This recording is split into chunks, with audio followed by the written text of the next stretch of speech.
Hey, everybody. Welcome back to another episode of the Happy Productive Podcast. I'm really excited for my guest today. Gina is the CEO of Athena Executive Services, a firm that pairs virtual executive assistants around the United States with swamped and successful entrepreneurs and executives. Gina, welcome to the show. Thanks, Jennifer. Thanks so much for having me. Absolutely. And so to kick us off, for those of our listeners who don't already know who you are, would you mind just taking a couple of minutes and telling us a little bit of your story and how you came to be doing this work? Yeah. So I founded Athena Executive Services about 7.5, almost 8 years ago now. And it is one of those funny tales of one thing led to the next, and then, here I am. So I was an entrepreneur before with little businesses here and there, and you just kind of scrape by to pay the rent, but nothing that ever, amounted to anything. And then I left my husband and was in the middle of a divorce and left him the house. And then in my little rental apartment I was in, I started getting notices that the mortgage wasn't getting paid. And I got very scared. And then I got notices that the house was about to be foreclosed on, and I got more scared. And I just said, oh my gosh, I need a job. I just need a job. Nothing aspirational. I just need to go work for somebody and have a paycheck show up in my bank account. Please, please, please. So I found somebody and she said, I'm looking for an EA. And I was like, I could be an executive assistant. Sure. That wasn't my life stream at all, but okay, that sounds like something stable. I'd be good at it.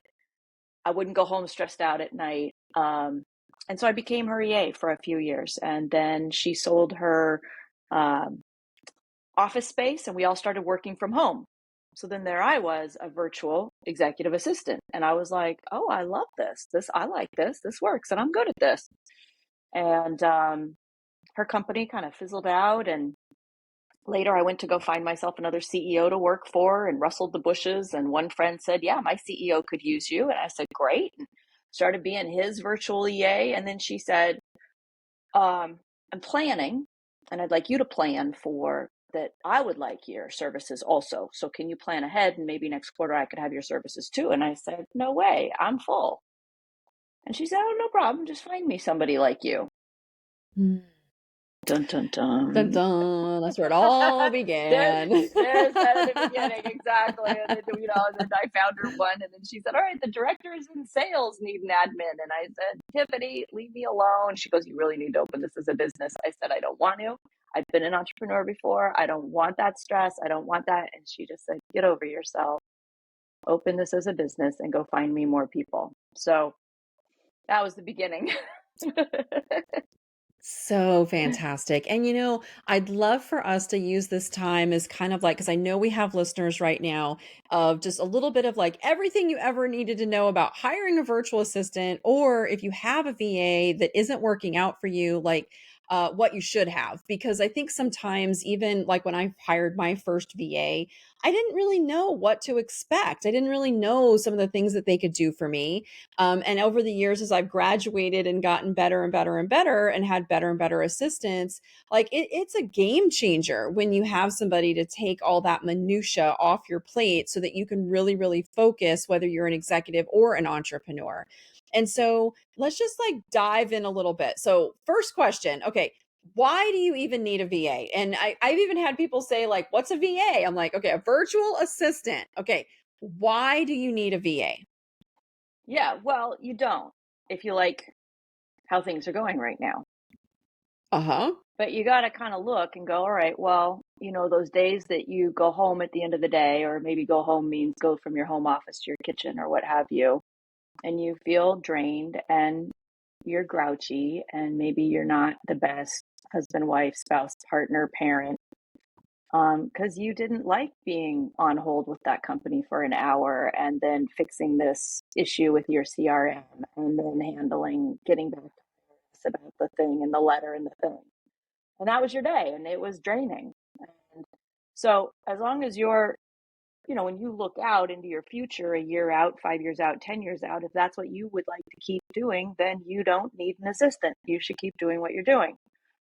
But if you have some notion called, why am I doing this? This is not what I went to school for, or this is not my highest and best use, or this is not the best use of my unique contribution, or that's not why I became a lawyer, a doctor, a massage therapist, a baker, a cook. People became what they became because of the difference they wanted to be able to make doing that, not that so they could sort out payroll taxes in the state of California. Right. So there are Right. just all those necessary evils in running a business. And why have a VA, I think is because of who you want to be. Mhm. And I started out like, what's the saying, cobbler's kids have no shoes. I started out running an EA firm and I didn't have an EA. I couldn't afford an EA either.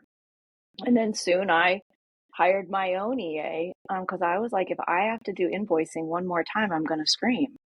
Mhm. And I had the freedom called Let's Work from Anywhere. And I thought, that's great. I could do invoicing from anywhere. And I was on vacation in Maui with my friends, and there it was invoice day. So I thought, great, I'll sit out on the lanai with my laptop. And I was sending invoices and they were snorkeling. And I said, I am never going on vacation again sending invoices. So that was Mhm. the first thing I gave away because I just was like, up with which I will not put anymore. So Mhm. the why, certainly you can do everything right now faster, better, cheaper.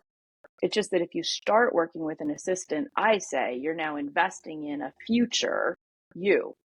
And Mhm. that future might be just a month from now where you're just a little bit freed up. Or it might be a year from now where you've turned over your whole entire maybe vetting and screening and onboarding process. Mhm. Yeah. Gina, you said so many great things in there. So, guys, quick little tidbits here. All right. If you're a solopreneur or you just started your business or you don't have revenues, like occasionally we coach some people like this. And it's just like, don't go hire a VA because you heard us talking and you're like, oh, I need to have a VA. Okay, great. But like, if you don't have revenues, I've had some clients before that they're like, I can't pay myself, and yet they're paying your VA. Okay, that's not the time to hire a VA. So, really make sure that the timing is right, that when you really get to a point where you've got the revenues and it really starts to be like, I don't have time for this anymore because it's costing me money to be wasting my time doing these things that a VA could do for me, that's going to be the right time to actually hire a VA. Now, Gina, give me the lowdown on all these VAs from the Philippines because I'm telling you right now, like, I personally have never been able to make them work for me. Now, I hear story after story of business owner who's like, yeah, my VA is $4 an hour. And I run my whole business off these $4 an hour VAs from the Philippines. Now, guys, I'm not dissing them. If you have VAs from the Philippines and they're doing a great job for you, fantastic. But I never was able to get this to work for our business. So, what's the deal? Like when people hear this, like give us the lowdown on the VAs from the Philippines for like $4 an hour. Yeah, I'm curious too. So I'll tell you, I mean, I'm just, that's not my firm. That's not my kind of firm. So what I can offer is just what we hear. But of course, what we hear are people who come to us like you and are like, all right, I tried it. That didn't work for me. But truthfully, I'm like, man, if they can do some low level tasks that work for you for $5, $6 an hour, have at it. But I think the part of the issue is, I mean, there's a lot of issues, potential issues. Um, Time zones, although I do hear that that industry, which is massive, the VA industry in the Philippines, just lives our time zones. They Their do. whole life is flipped to our time zones. Um, it depends on the work, right? If I wanted somebody to write emails to my clients, okay, I would need to vet and screen that. So I have a feeling if it is behind the curtain kind of work, it could work, and not client facing perhaps, but I also would be a little leery about, I don't know, would I have somebody like that send my invoices to my clients? Maybe. And I think you could probably find people that specialize. I think one of the challenges is when you have an issue, can you get them on the phone and say, hey, wait, hold on, that's not what I meant. Is that easy to do? And then I think there's also, you always want to watch out for internet power too, which is something we just take for granted. Our internet speed in all of our various cities around the United States, even within the United States, it varies. But you can imagine overseas, the quality of the internet could be an issue. And I think an interesting issue that I have heard about is like, why didn't I know there was a problem? Because your EAs and your VAs, they're all going to run into issues along the way. And I think what you want is you want somebody who's bold enough and confident enough to say, Jennifer, I think I just screwed this thing up. Because you and I would dive in with our assistant and be like, okay, what happened? Hold on. We can figure out, we got this far in life. We can figure it out. I would question or be concerned about culturally, is it an issue for somebody from certain cultures to come to you and say, hey, I messed up? Mhm. Or because it's so shameful, right? Thou shalt not make a mistake. And how do mistakes get handled? That's a pretty good vetting question, no matter who you hire. Is like, hey, if there's a mistake, how is that going to get handled? Are they going to come to me? Are they going to be proactively telling me? That would be something I would doubt about having an overseas EA. But even here in the United States, you'd want to vet that. Mhm. Yeah, yeah. I can say that and look, if you guys have cracked this code and you have somebody from the Philippines who's doing the work for you, great. Like awesome, awesome. If you're trying it and it's like this isn't working for us, like don't worry, like it didn't for me it didn't work either. It's not that they were not delightful, wonderful people. You're right. They would change their time zones to work in our time zone, which was very good, but we definitely had issues with like they would, say, "Oh, I can handle it," and then they couldn't handle it. Like they were not really equipped to handle it. Or certain forms of communication, the English was just a little bit off, just enough off that it just wouldn't be on brand. And we heard a lot of times like, "I can't work today because my internet is down." And it's just like, "What?" Like we're so used to always having our internet here that concept of just like, "I'm not working today because I don't have any internet." It's like, okay, that's nice, but that's not what, we hired you guys for to help us with. And so, yeah, there was things there. So if you're experiencing that, don't be afraid to like go out there and look for different alternatives. And so when we're looking for a VA, can you give us some examples, Gina, of like what kind of work can they take off of our plates? Like what's realistic to ask a VA to do and not so much?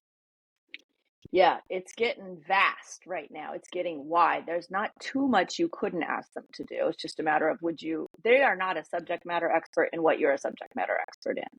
Right. So that's one thing. But the more you bring them into your industry and your world, the more you'll be able to give them. Now, garden variety, executive assistant, any assistant work would be manage your calendar, manage your inbox, update your CRM, manage your expenses, maybe even send out your invoices for you. Um, all kinds of personal stuff too, which sometimes people wonder, well, should I give away the personal stuff? Well, in some cases, if you can, yes. I mean, while I love my mother, I don't need to pick out the $70 bouquet that she's going to get for her birthday. My EA loves doing that. I don't love sending out all my holiday cards. I just want somebody to show me, here's three that I think you'll like. Give me the message. I give her the message and 150 holiday cards, right? Go out. So whether it's personal or business, I think it all frees you up. Now, I think the more you pay, let's just put it that way, the more you get what I call a shoulder to shoulder business partner that'll be kind of match your level of energy and confidence and business acumen and kind of double down with you and go, all right, so Jennifer, what are we up to this quarter? What are we after? Oh, okay. What can I do to help you forward your goals? Oh, you need me to go learn this piece of software? Oh, we should move payroll off of how we're doing payroll? Great. Okay. I don't know anything about that, but I'm going to go research that. Right? Somebody who's very confident and proactive and will be your business partner is completely what's possible. And that you may not start there in week one, but you could get there pretty quickly. So, Gina, what would be the difference between like a VA, a virtual assistant, an EA, an executive assistant, and an OBM, an online business manager? Like, where do those, like, is there, like, how do those Yeah. cross over? How do we know what the difference is between those? And a personal assistant and a And a chief of person. staff Yeah. and an admin. And I mean, I hadn't heard the OB whatever for a long time. That's funny. So there's a lot of them, and it is the wild, wild west. It is an unregulated industry. So there is no clean 100% answer. Sometimes it has to do with the city you're in. Like if I'm in LA describing what we do, people go, "Oh, a personal assistant." And I'm like, "Not really, but oh, okay, you call it that? Okay, fine. That's what you call it."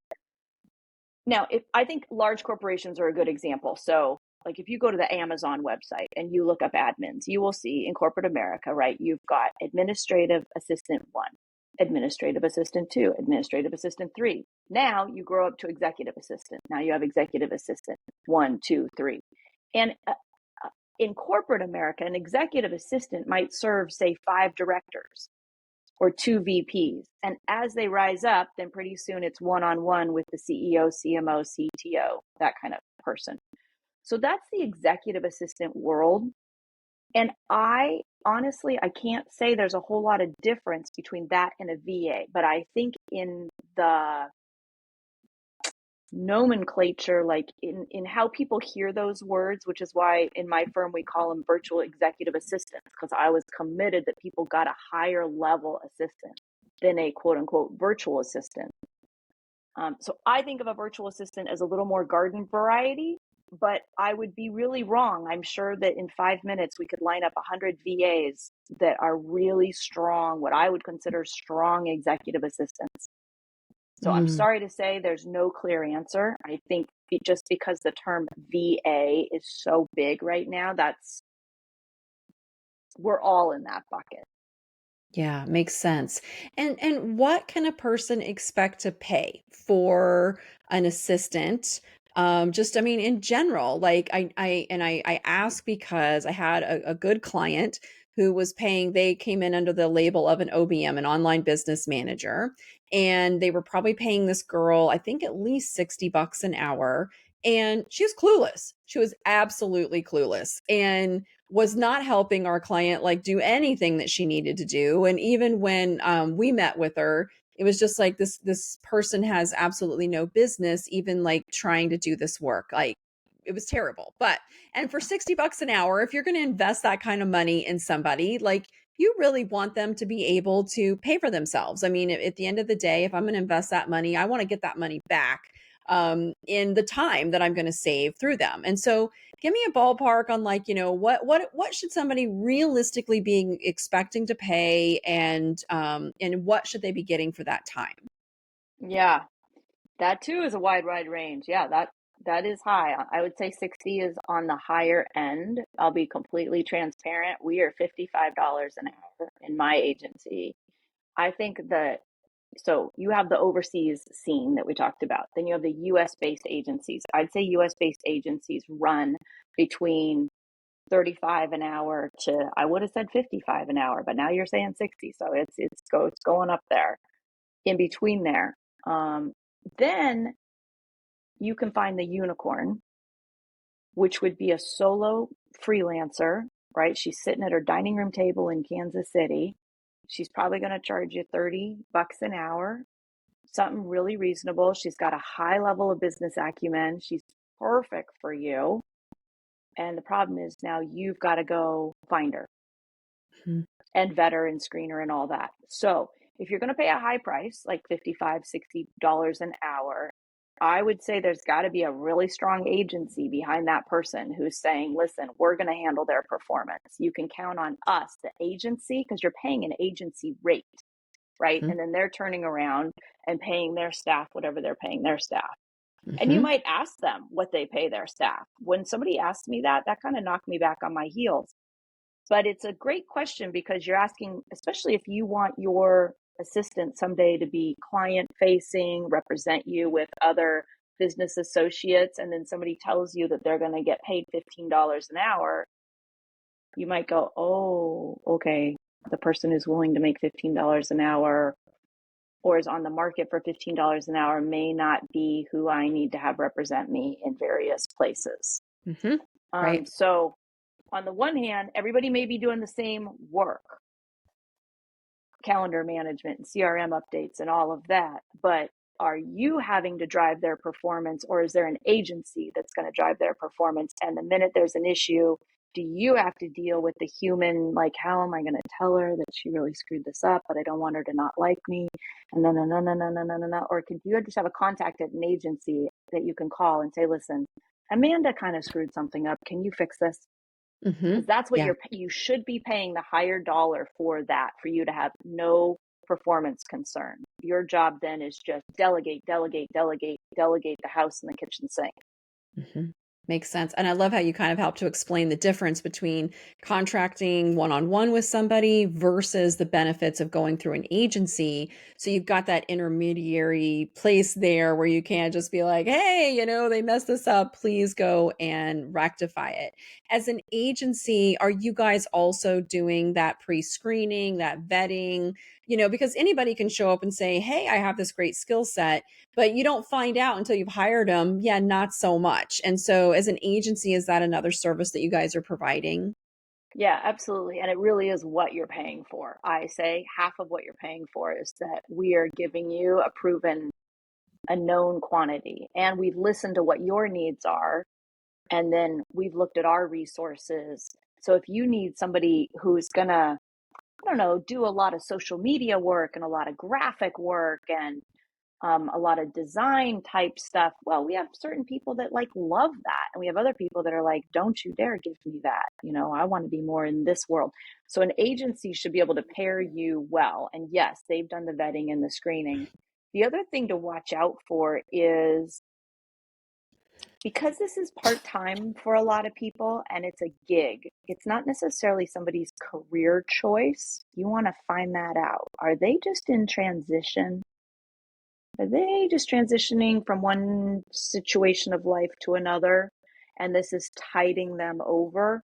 Because what you don't want to do, and what me as an agency owner, this is the worst thing that ever happens, is if you have to now have a second EA, meaning that EA left for whatever reason, and now you've got to start that honeymoon phase all over again, get that relationship back up off the ground with a brand new EA. So when you're talking to agencies, ask them about that. Hey, is this person going to be with me for a couple of years, or are they really hunting for like their dream job? Because that's I something love we that. really screen for is, hey, this is not a temp agency. You got to be here with us at least 2 years. Because if we get you set up with somebody, we don't want them to have to redo all that onboarding of a new person 6 months from now. Oh, makes sense. Makes so much sense. And I've been there. I've been there. You go through all the work and you're just like, oh my gosh, I have to train somebody else up. And then it almost makes you like not want to hire anybody anymore because you're just like, I just don't want to Exactly. go through that again. Right. Of Yeah. course. Awesome. Gina, this has been so incredibly informative. I thank you so much for being here. Where can people go to find you and your amazing agency?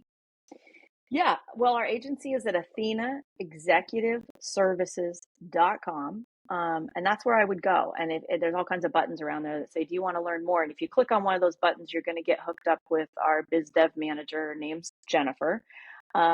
Jennifer Tracy. She's completely delightful and easy to talk to. And even if you're not sure, she's a very safe space to just say, I don't know if I need you guys, or I need something else. Will you talk to me? And she will say yes. And, in 15 or 20 minutes, she'll be able to know, you know what, here's what you need. You don't need us, you need a that. Or why don't you start by just hiring somebody to do this for you, and then maybe come back to us in a year.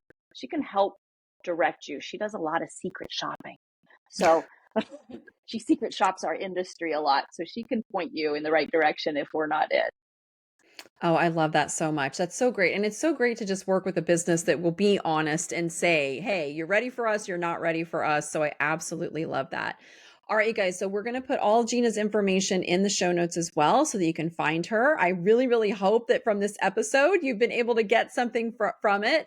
I know that we absolutely love our VA who is as part of our company. And it's so interesting because the first VA that we had, who was with us for years, honestly, just left suddenly for no real reason. She just kind of left suddenly and left us in a lurch. And it was actually our intern who kind of rose up to the challenge and has now become our VA and just dove in and like got stuff handled for us, because when our VA left and it was just, so unexpected, it really did throw the whole company into a little bit of panic because we're like, oh no, like she did all of these things for us. So having the right VA, I think, is mission critical. Getting somebody who's going to be a long term player.